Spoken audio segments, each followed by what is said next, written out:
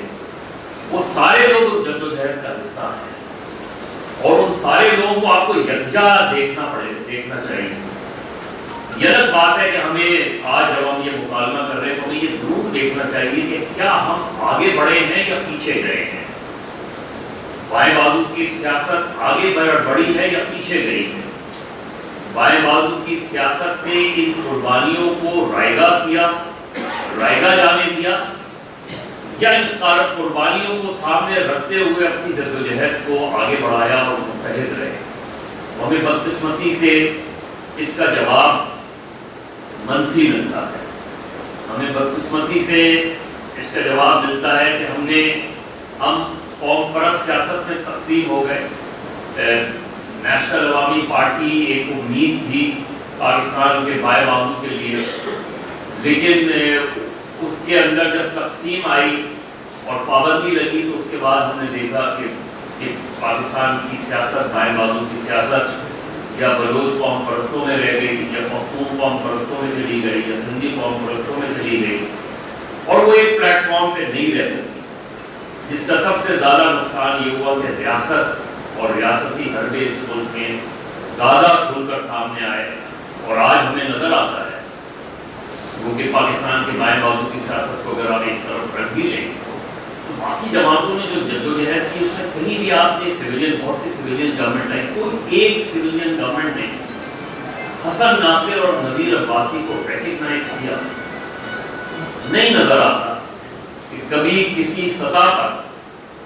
قومی سطح پہ کبھی حسن ناصر ڈے منایا گیا.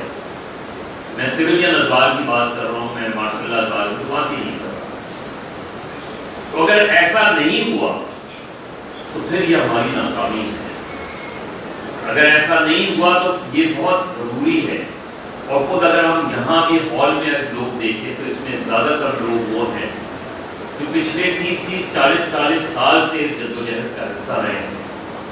لیکن نئے لوگ نظر نہیں آتے. اس کا مطلب یہ ہے کہ ہم نے ہماری جو حسن ناصر کا جو میسج ہے اور حسن ناصر کا جو تعارف ہے وہ ہم نے نئی جنریشن کو منتقل نہیں کیا. ہم خود ہی جمع ہوتے ہیں، حسن ناصر اور نذیر عباسی ڈے مناتے ہیں اور اس کے